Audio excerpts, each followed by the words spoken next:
Welcome back to the studio, everyone. Well, I've got a lot of stuff to share with you today. I've got this superb work in progress. It's Trumpeter's 1 in 32nd scale F35b. Fantastic kit. I'm going to show you a little bit of the inside of it, a few of the ins and outs, show you what the fit's like on it. Simply superb. Can't wait to share that with you. Also, yesterday I received a brand new airbrush, the Harder & Steenbeck Infinity CR Plus 2024 edition.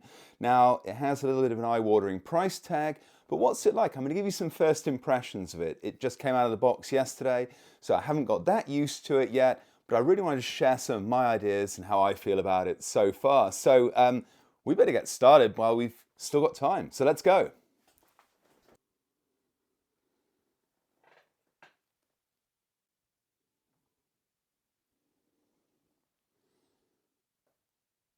Okay, so I'm a little ways into building this kit now. Some of this interior detail is absolutely amazing. Now, on this one, there wasn't really any point in fully building up the engine. There's an awful lot more detail that could be added to this. The engine, in and of itself, is a small kit. Now, in the previous one, I made all that interior.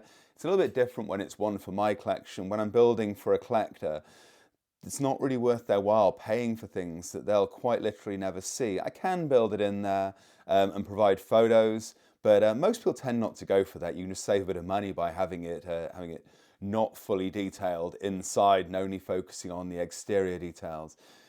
I do think it's a little bit of a shame with a kit like this, though, when they've gone to so much work and the fit is so beautiful. Let me show you this. So the nozzle fits onto this the outlet from the engine, and it just clips into place. You can see how beautifully that fits together. Really, really nice, lovely detailing, absolutely exquisite detailing around the nozzle here. Now it comes with a couple of different nozzles. You can have it extended or you can have it back. I went for the back option on this one, and then there's the lift fan. Now the F35b variant of the F35 is the vertical takeoff and landing version. Now this is in use by the United States Marine Corps, by the Royal Navy. I think it might just be those two. There might be more. If I've left somebody out, let me know in the comments, and I'll redress it in replies. Yeah, but the lift fan is driven off the main engine. That's one of the interesting engineering aspects of this. It has this drive shaft that goes through from the engine and draws power from it, and then makes the lift fan work. Now the lift fan has lovely detail as well, and the gating underneath. Really, really nice. Now, obviously there's going to be a lot of color added to this. You can see some of this top area. You can certainly see this lower area with the doors open. A lot of this detail around the side here, you'd never be able to see that. You'd have to make that as basically a separate model to be able to see that. You can see a little bit of it through the intake vent. So everything that you can see on this, I'm going to be fully detailing, fully painting. Everything you can't see, I'm just going to skip that on this one. But yeah, this is how this bit fits together. Really, really nice detail, crisp molding. Loving it. Okay, so let's get on to the underside. Now, one of the things that I often find with model kits is that they design them to be built in a certain way. So, for example, the F-35 has internal weapons bays. And on this kit, they are absolutely beautifully detailed, really, really crisp, really lovely. Now, the client asked me to close that up because he wanted it to be a more realistic in-use scenario. So with the nozzle down and the lift fan open, it's in a takeoff configuration. There really isn't any reason to have the weapon bays open. So I've closed them up. But what I want to reflect on here is the beauty of the fit on that. Look at that. I have not had to do any scratch building on this at all. I didn't even need to put any internal supporter tabs in there. This is literally just how it came out of the box. That to me really shows that Trumpeter have made an effort on this one, because a lot of times, even with some Tamiya stuff, the doors simply don't fit. And if the doors don't fit, that basically means that something is the wrong shape. Either the exit, the bay area is the wrong shape, or the door is the wrong shape, because otherwise they'd fit. Even if they were both wrong, they should both fit. But with Trumpeter, they've done a superb job. Really, really nice. Now, one of the challenges with something like an F-35 in adding the detail is obviously it's a 5th gen fighter. And so there's very little exterior detail that's added on. There's no rivet and panel lines and this kind of thing. There is the ram tape. Thankfully, they've changed over to making this all one color. If you've made an F-35, you'll know that some of the earlier versions, the ram tape was a different color on it. And so it was actually quite a masking job that you had to go through to cover up all these areas to paint them. Thankfully not an issue on this one. This is a newer one. But the detail on here is super, super crisp. Really, really nice. Really nicely done. You can see inside the landing gear bay doors here as well, landing bay areas. Really, really nice. Let's switch over and have a look at the cockpit area. So the cockpit is nicely done on this. They've taken a decal-based approach. And I think that's fair enough. There isn't that much detail in terms of dials and that sort of thing because it's an all-glass cockpit. There's some raised detail on the side control panels, and the decals conform beautifully over those. Really, really nice. They were the right shape, fitted on there really well. Some nice detail on the ejection seat. The ejection seat for this one came, I think, in about a dozen pieces. Really, really nice. Again, a lovely little kit to assemble. Went together beautifully, fitted together, felt like it should go together. Didn't feel as though I was having to force it together, didn't have to adjust it at all. I also really liked the way that it actually attached into the cockpit. One of the things that can concern me a little bit and where I focus a bit of extra time is that seat coming loose. Now, that probably wouldn't be an issue for most people because you're going to pick it up and you're going to put it on the shelf. But I'm going to be sending this through the mail, and the last thing, well, through shippers, I tend to use the shipping companies rather than just using the regular mail. But a disaster would be for that seat to come loose and start banging around in there. So I need that positive fit. As I often use epoxy in there to hold it into place. With this, I didn't need it. Absolutely fit into there just perfectly. Really, really nice. A nice solid clip-in fit. In fact, even without glue, you could clip it in and turn it upside down and it wouldn't fall. I always think that's a lovely sign on the model. Again, some really nice modeling in this kind of area where the lift fan goes. The lift fan will be going up inside here. Now, there's a gotcha in this area for the unwary. The lift fan, oops, dropping it, comes in two pieces. But the top part there, you have to put in afterwards. If you put it in beforehand, it simply doesn't fit. So you need to do it in two parts. So there's just a little bit of a thing. When I made my previous one, I ended up having to pull off that top part of the lift fan that I've dropped on the floor. So just be a little bit careful of that when you make it. Let's have a look at this landing gear bay area as well. Really nice solid landing gear. Really like the way that Trumpeter did that. That feels absolutely solid in there. Should be really good. Should stand up to the load that the aircraft, the model is putting onto it. No concerns in that area at all. Okay, let me switch this out. I'll show you the finished one. Let's have a look at what this is going to look like when it's done. Okay, and as they like to say on British children's television, here's one that I made earlier. So here is one that I made earlier. You can see the finished model. Really, really nice. This is the lift fan area that we were looking at just now. Here's the vent going in through the top. Really, really nice crisp detail. Now we can pick out a little bit more of this. If you look at these vents on the side, really, really nicely done, really nicely molded, no issues in that area at all.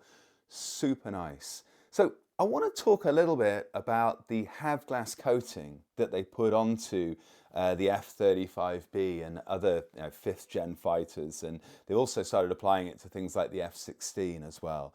Now the have glass paint has material infused into it that stops the radar reflection being so high. It also visually has the effect of taking on some of the ambient light that it's subjected to. So if you look at the F-35, it took me a long time to work out what color I should actually make it, because every reference photo I looked at seemed to be a different color. So I think there's actually quite a lot of latitude with how you make the F-35 color, that have glass color for the F-35. I think you could really make it kind of any shade of grey you wanted. In fact, you could even push it maybe into the orange sort of shades for a little bit of that sort of sunset kind of look. But one thing that you always see with it, and I always want to see on a model, is a kind of semi-metallic sheen. Now, the commercial have glass paints that you can buy really don't do that for me enough. They kind of go for the color, they don't so much go for the sheen. I like to use AK real color paint. They make a half glass. For me, it isn't quite right. It doesn't quite shine in the proper way. So I did a lot of research, a lot of looking into what I was comfortable with, what I liked as a half glass color. And what I came up with was mixing RC212. Now this is the old name for it. I know they've got a new version out now that they've changed the numbers, but Basalt Grau is the base color that I use. And I mix that with AK Extreme Metal Aluminum.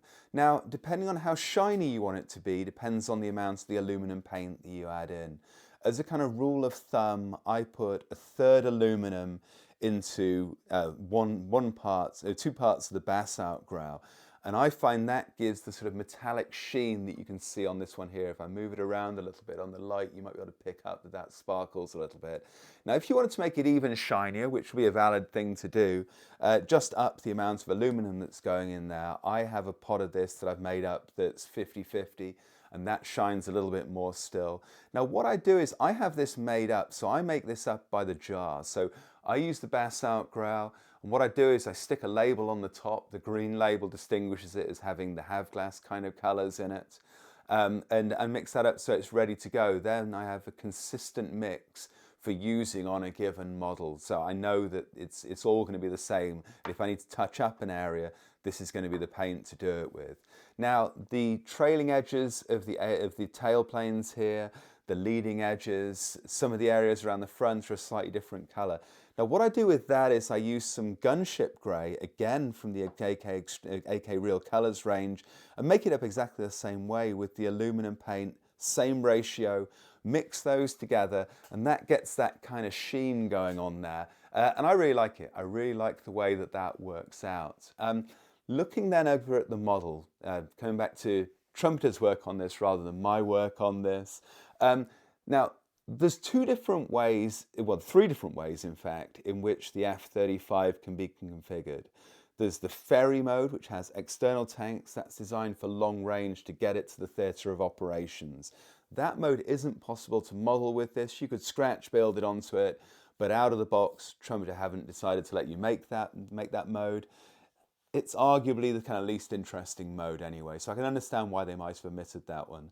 Then the next mode that it can use, once it's in the theatre, for the initial phase of any air war, stealth technology is important. And so then it has what's termed stealth mode.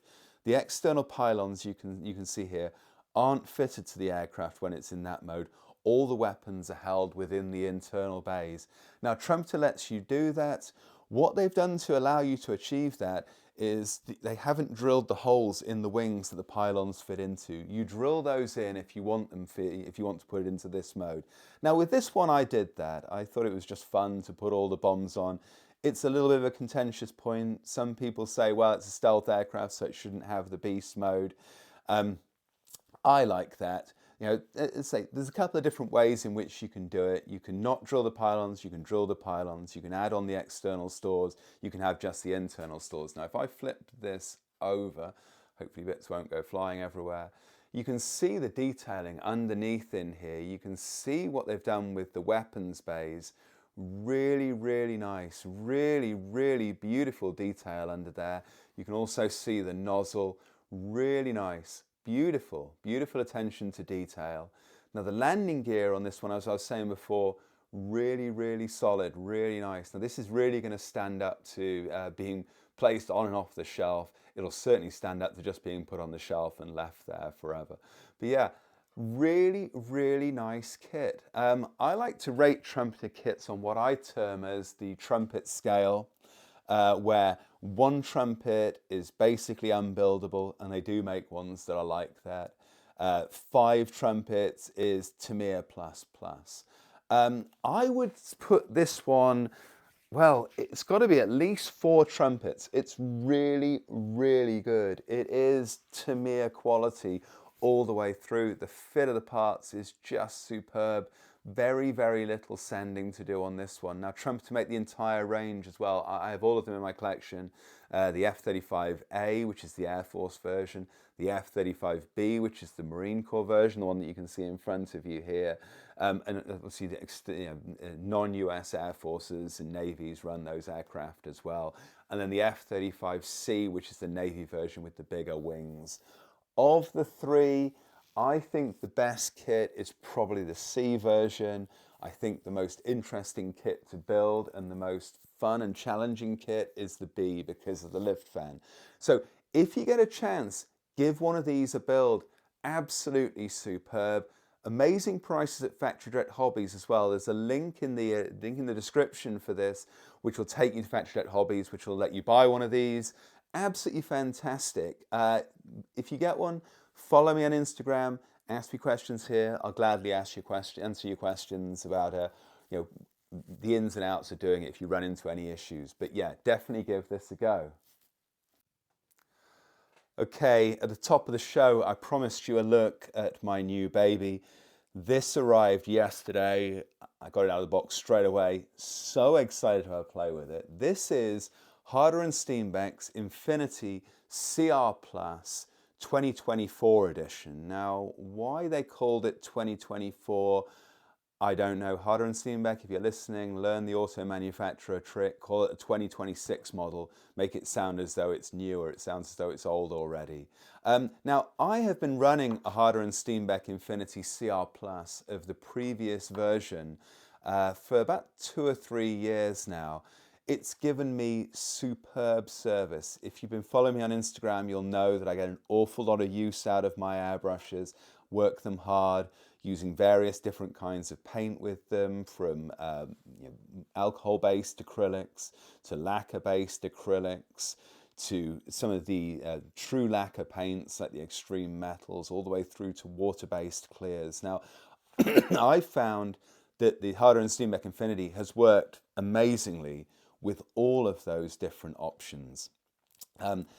In the time that I've owned it, I've had to change the needle out about 3 or 4 times, mostly due to me doing dumb stuff. One of them I've bent, I think 2 of them I've bent in fact, but the other couple have been where the nozzle has worn out. So, just normal wear and tear for the airbrush. Now, perhaps the drawback of the Harder and Steenbeck Infinity is how much the parts cost. A replacement needle and nozzle for the Harder and Steenbeck Infinity works out running about $80 in US money. They do last longer than other ones and the quality is superb, but it is a little bit of an overhead. I mean, you could buy something like this Gallieri Mobius for $80. You get a completely new one with a new needle in it for the same price as a needle with the Infinity. What you get with the Infinity, though, is a really, really smooth action. Beautiful engineering, smooth action on the trigger. It also has this adjustment on the back where you can change the amount of paint that's able to come out, how far that needle is able to come back. Really, really nice. So, what have they done with the 2025 edition that's been an improvement? Well, you can see for starters, one of the big changes they've made is on the trigger. Now, they've added this extra texturing on, they've made it a bit bigger.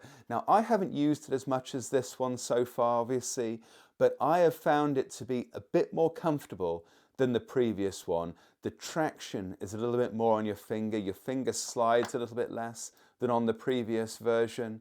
And so what that means is you don't need to keep your finger pressed down quite so hard. The advantage that brings you, obviously this is a dual action airbrush, so you push down to get the air flowing, pull back to get the paint starting to come out. What it gives you is more control within those ranges where you don't have the trigger pushed all the way down for that full pressure air coming out of it. Just that little bit more control. Really, really like that. That's been the big thing that stood out to me so far, is the difference in the trigger.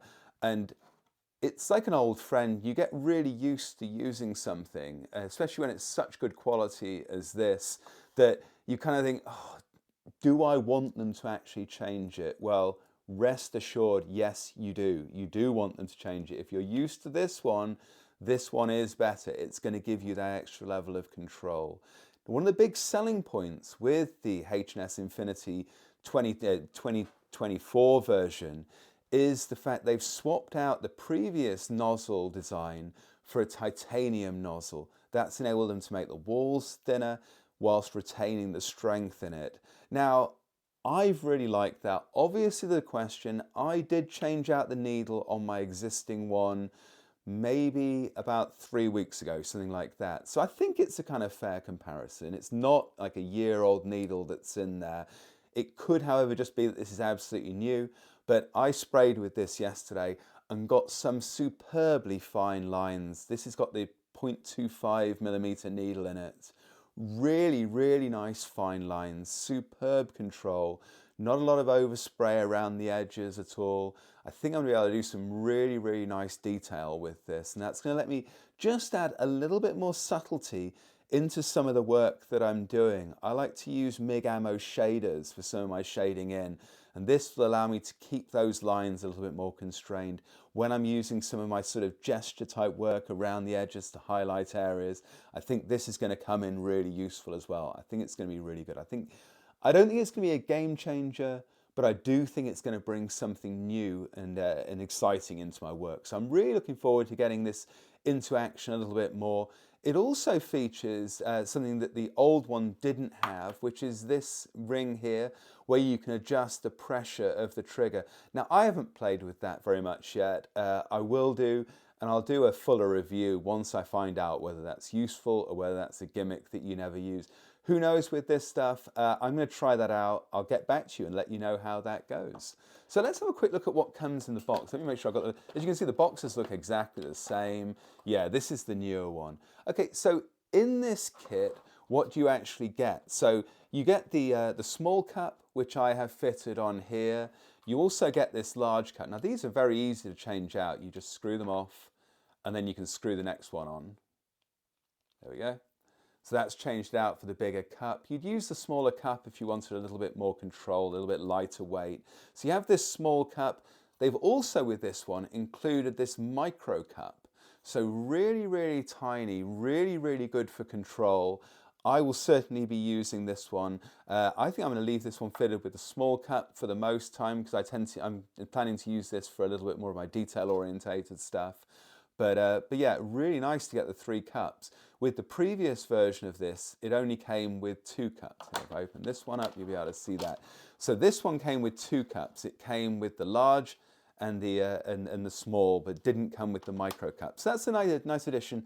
I don't even think it's any more expensive for having had that added in. Now I went for the twin pack. So what you get with that is you get 2 needles, 2 nozzles rather than just the one. One of the nice things about Harder and Steenbeck is that with the same brush you can change the size of the airbrush simply by changing out the needle. You can use either, this has a 0.25 in there at the moment, and it comes with a 0.44 as well, so you can use it for that more broad work or for that smaller work. Now you pay a premium to have that extra needle in. I think that it costs the same as buying the needle and nozzle separately, but what you do get with the combo kit is you get the extra cups. So, you know, once you add all the value together, there is the extra value in having the dual nozzle kit rather than just a single one. This is the takedown tool for using on the sides. You don't need a tool to actually take the nozzle off. It just unscrews by hand, which is really nice. It speeds up the maintenance process. You never really have to use these unless you want to absolutely strip the airbrush down. So you don't need to have tools on hand. You get a couple of different nozzle adapters as well to go on the front to protect the needle. So some really nice, and the presentation with this is absolutely beautiful. Now I got mine from a Florida-based company, spraygunner.com. Really like them. Superb service, fast delivery, really nicely packaged. There'll be a link, an affiliate link down in my profile if you want to go and use them. You won't regret it. Great prices, great service. So give it a go. Harder and Steenbeck Infinity. I love them. The new one is an upgrade on the last one. I can't wait to use it more. Super excited for it. Well, I could talk for hours about this stuff. Love making models, but talking about that, I have models to make, so I'm going to say goodbye. I'm going to go and make some more models, and I'll be back with you very soon for a new video. So thank you very much for watching, and thank you for your support. Have a great day.